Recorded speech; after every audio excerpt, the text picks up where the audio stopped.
നമ്മുടെ ഭാഷയ്ക്ക്, നമ്മുടെ സാഹിത്യത്തിന് വേണ്ടി നിരന്തരമായി സംഭാവന ചെയ്തു പോരുന്ന MT, നമ്മുടെ സാഹിത്യത്തിൻ്റെ സമകാലിക ശീർഷകം എല്ലാവിധത്തിലും ഏതാണ്ട് 6-7 പതിറ്റാണ്ടായി മലയാള സാഹിത്യത്തിൻ്റെ മുഖ്യ തലക്കെട്ട് എന്ന് വിശേഷിപ്പിക്കാവുന്ന അവസ്ഥയിൽ നിന്ന MT.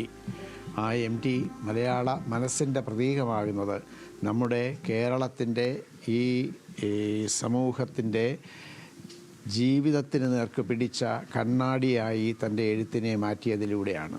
അദ്ദേഹത്തിൻ്റെ രചനയുടെ പ്രാഥമിക ഘട്ടങ്ങളിലാണ് എല്ലാവർക്കും അറിയാവുന്നതുപോലെ നാടുവാഴിത്തത്തിൻ്റെ തകർച്ചയുണ്ടാകുന്നത്, അതേപോലെ മരുമക്കത്തായത്തിൻ്റെ തകർച്ചയുണ്ടാകുന്നത്, രാജാധിപത്യത്തിൻ്റെ തകർച്ചയുണ്ടാകുന്നത്. അങ്ങനെ ഫ്യൂഡലിസത്തിൻ്റെ തകർച്ച, നാടുവാഴിത്തത്തിൻ്റെ തകർച്ച, മരുമക്കത്തായത്തിൻ്റെ തകർച്ച, മക്കത്തായത്തിൻ്റെ ഒരു ഉണർന്നു വരൽ, അതുപോലെ ജനായത്തത്തിൻ്റെ ഒരു ഉണർന്നു വരൽ, ഇതിനൊക്കെ ഇങ്ങനെ ഈ വിധത്തിലൊക്കെയുള്ള വലിയൊരു ട്രാൻസിഷൻ സമൂഹത്തിൽ സംഭവിക്കുമ്പോൾ ആ ട്രാൻസിഷനെ അതേപടി അങ്ങോട്ട് പകർത്തി വയ്ക്കുകയല്ല MT ചെയ്തത്. ഇപ്പോൾ അധികാരം കൊയ്യണം ആദ്യം നാം എന്നൊക്കെ പറഞ്ഞ കവികൾ നമുക്കുണ്ട്. വളരെ പ്രത്യക്ഷത്തിൽ തന്നെ രാഷ്ട്രീയം കൈകാര്യം ചെയ്തവരുണ്ട്. എന്നാൽ അങ്ങനെ പ്രത്യക്ഷത്തിൽ രാഷ്ട്രീയം കൈകാര്യം ചെയ്യുന്ന രീതി ആയിരുന്നില്ല MT അനുവർത്തിച്ചത്. പിന്നെയോ ഈ സാമൂഹിക മാറ്റങ്ങൾ, ആ മാറ്റങ്ങൾ വ്യക്തി മനസ്സിൽ ഏതു വിധത്തിലാണ് പ്രതിഫലിച്ചത്, കുടുംബ ബന്ധങ്ങളിൽ ഏതു വിധത്തിലാണ് പ്രതിഫലിച്ചത്, സമൂഹ ബന്ധങ്ങളിൽ ഏതു വിധത്തിലാണ് പ്രതിഫലിച്ചത്, അതിൻ്റെ അനുരണനങ്ങൾ എന്തൊക്കെയായിരുന്നു എന്നൊക്കെയുള്ള കാര്യങ്ങൾ സംബന്ധിച്ച സർഗാത്മകമായ പ്രതികരണമാണ് MTയിൽ നിന്നുണ്ടായത്. അതുകൊണ്ട് തന്നെ ഒരു പക്ഷേ ചെറുകാടിൻ്റെയോ അതല്ലെങ്കിൽ ആ ഘട്ടത്തിൽ എഴുതിയിരുന്ന മറ്റു പലരുടെയും തന്നെയോ കൃതികളിലുള്ളതുപോലെയുള്ള ഒരു പ്രത്യക്ഷ പ്രതികരണം ഈ ഘട്ടത്തിൽ ഉണ്ടാവില്ല. പക്ഷേ അത് നമ്മുടെ സമൂഹ മനസ്സിലുണ്ടാക്കിയ ആഘാതങ്ങളെ അതിൻ്റെ സമസ്ത തീവ്രതകളോടും കൂടി ഒപ്പിയെടുത്ത് അനുവാചക മനസ്സുകളിലേക്ക് പ്രസരിപ്പിക്കുന്നതിന് ഏറ്റവും ശക്തമായ നിലയിൽ നിലകൊണ്ടത് MT ആണ് എന്ന് പറയേണ്ടി വരും. MTയുടെ മറ്റൊരു വിലപ്പെട്ട സംഭാവന ഇതേ ഘട്ടത്തിൽ നമ്മുടെ സമൂഹത്തിൽ വലിയ വർഗീയതയുടെ വിദ്വേഷമൊക്കെ പടരുന്ന സമയത്ത് മത വിദ്വേഷത്തിനൊക്കെ എതിരായിട്ടുള്ള ശക്തമായ നിലപാട്, അതും വളരെ സാഹിത്യ സംബന്ധമായ രീതിയിൽ തന്നെ ഉയർത്തിപ്പിടിച്ചു അദ്ദേഹം എന്നുള്ളതാണ്. ഒരു ഘട്ടത്തിൽ അദ്ദേഹത്തിനെതിരെ വലിയ ഭീഷണികൾ വരെ ഉണ്ടായി. ആ ഭീഷണികളിൽ തെല്ലും കൂസാതെ കൃത്യമായ മതനിരപേക്ഷ നിലപാട് അദ്ദേഹം കൈക്കൊണ്ടു. തുഞ്ചൻ പറമ്പിൻ്റെ കാര്യത്തിൽ അടക്കം തുഞ്ചൻ പറമ്പിനെ ഒരു മതനിരപേക്ഷ സ്ഥാപനമാക്കി തന്നെ നിലനിർത്തണമെന്ന കാര്യത്തിൽ അദ്ദേഹത്തിന് വലിയ നിഷ്കർഷയുണ്ടായിരുന്നു. അത് അതേപടി തന്നെ നിലനിർത്താൻ അദ്ദേഹം ജീവിതത്തിൻ്റെ എല്ലാ ഘട്ടത്തിലും പല വെല്ലുവിളികളെയും അതിജീവിച്ചുകൊണ്ടാണെങ്കിൽ പോലും അദ്ദേഹം ശ്രദ്ധിച്ചു. അത് അദ്ദേഹത്തിൻ്റെ രചനകളിലും കാണാം. ഇപ്പോൾ അസുരവിത്തിലാണെങ്കിലും നാലുകെട്ടിലാണെങ്കിലും ഒക്കെ തന്നെ അതിലെ പല കഥാപാത്രങ്ങളുമുണ്ട്. എൻ്റെ മനസ്സിൽ വളരെ പെട്ടെന്ന് തന്നെ കടന്നു വരുന്ന ഒരു കഥാപാത്രം അപ്പുണ്ണിയാണ്.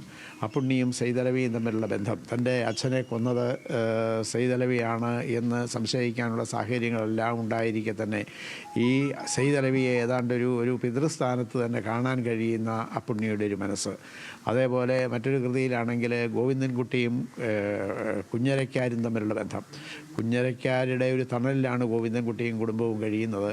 എന്നാൽ ഈ ഗോവിന്ദൻകുട്ടിയെ ഈ വിധത്തിൽ പരിരക്ഷിക്കുന്ന ആളാണ് കുഞ്ഞരയ്ക്കാർ എന്നുള്ളത് കൊണ്ട് തന്നെ ഒരു ഘട്ടത്തിൽ കുഞ്ഞരയ്ക്കാർക്കും അദ്ദേഹത്തിൻ്റെ സമുദായത്തിനും സ്വീകാര്യമാവട്ടെ എന്ന രീതിയിൽ ഏതാണ്ട് മതം മാറി എന്നോണം കുഞ്ഞരയ്ക്കാരുടെ മുമ്പിൽ ഗോവിന്ദൻകുട്ടി പ്രത്യക്ഷപ്പെടുന്നതും ആ ഗോവിന്ദൻകുട്ടിയിൽ നിന്ന് മുഖം തിരിച്ച്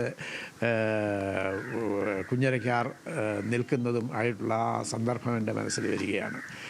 അവിടെയൊക്കെ തന്നെ ഈ മതനിരപേക്ഷതയുടെ ഒരു മൂല്യം ഉൾക്കൊള്ളുന്ന ഒരു സാഹിത്യം, അത് സമകാലിക ഭാരതത്തെ സംബന്ധിച്ചിടത്തോളം വളരെ വളരെ പ്രധാനപ്പെട്ട ഒന്നാണ് എന്നുള്ളത് ഞാൻ എടുത്തു പറയേണ്ടതില്ല, എല്ലാവർക്കും അറിയുന്ന കാര്യമാണ്.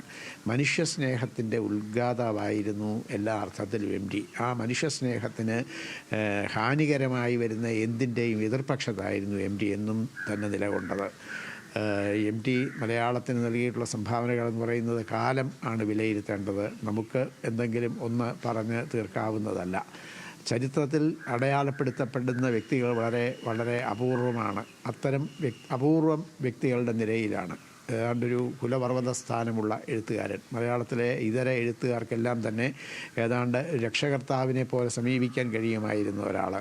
അങ്ങനെയുള്ള ഒരു രക്ഷാകരം വളരെ പെട്ടെന്നങ്ങ് മറഞ്ഞു പോയതുപോലെയാണ് തോന്നുന്നത്. എം ഡിയുമായി അടുത്ത് പ്രവർത്തിക്കാനുള്ള സന്ദർഭങ്ങൾ ധാരാളമായി എനിക്കുണ്ടായിട്ടുണ്ട്. ഒരു ഘട്ടത്തിൽ എം ടി എന്ന വടവൃക്ഷത്തോടൊപ്പം ഒരു ചെറു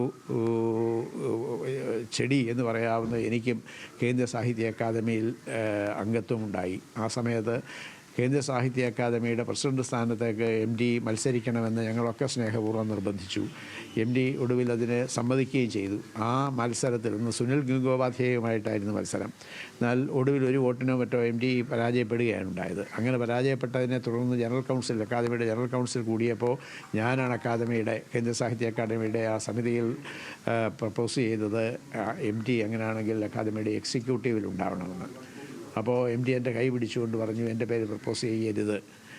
അക്കാദമിയുടെ പ്രസിഡന്റ് സ്ഥാനത്തേക്ക് മത്സരിച്ചിട്ട് പരാജയപ്പെട്ട ഒരാൾ ആ ജനാധിപത്യ വേദിയിൽ ഒരു പിൻവാതിലിലൂടെ പ്രവേശിക്കുന്നത് ശരിയല്ല, അതുകൊണ്ട് എൻ്റെ പേര് പ്രപ്പോസ് ചെയ്യരുത് എന്ന് നിർബന്ധിക്കുകയായിരുന്നു. അങ്ങനെ അതിൽ നിന്ന് ഒഴിവാകുകയായിരുന്നു. വളരെ പ്രിൻസിപ്പിൾഡായിട്ടുള്ളൊരു പൊസിഷൻ അദ്ദേഹം എടുത്തിരുന്നു എന്ന് ഇതുപോലെയുള്ള ഒരുപാട് കാര്യങ്ങളിൽ നിന്ന് എനിക്ക് കൃത്യമായി മനസ്സിലാക്കാൻ കഴിയും. ഇതേപോലെ തന്നെ തുഞ്ചൻ പറമ്പിലേക്കുള്ള ക്ഷണം, തുഞ്ചൻ പറമ്പിലേക്ക് നിരവധി തവണ ക്ഷണിക്കപ്പെട്ടിട്ടുണ്ട്. ആ ക്ഷണത്തിൻ്റെയൊക്കെ പിന്നിൽ എന്നോടുള്ള വലിയൊരു സ്നേഹവും വാത്സല്യവുമായിരുന്നു എന്ന കാര്യം എനിക്ക് കൃത്യമായി അറിയാം. ശാരീരികമായി വല്ലാതെ വൈഷമ്യം അനുഭവിക്കുന്ന ഘട്ടത്തിൽ പോലും എം ഡി ഞാൻ ഉദ്ഘാടനം ചെയ്ത ആ സെമിനാറിൻ്റെ സദസ്സിൻ്റെ മുമ്പിലിരുന്ന് 1 മണിക്കൂറോളം നീണ്ട ആ പ്രഭാഷണം തുടർച്ചയായി കേട്ടുകൊണ്ടിരുന്നത് ഞാൻ ഓർമ്മിക്കുന്നു. മറ്റു ദീപ്തമായ ഓർമ്മകൾ പങ്കുവെക്കുകയായിരുന്നു പ്രഭാവർമ്മ.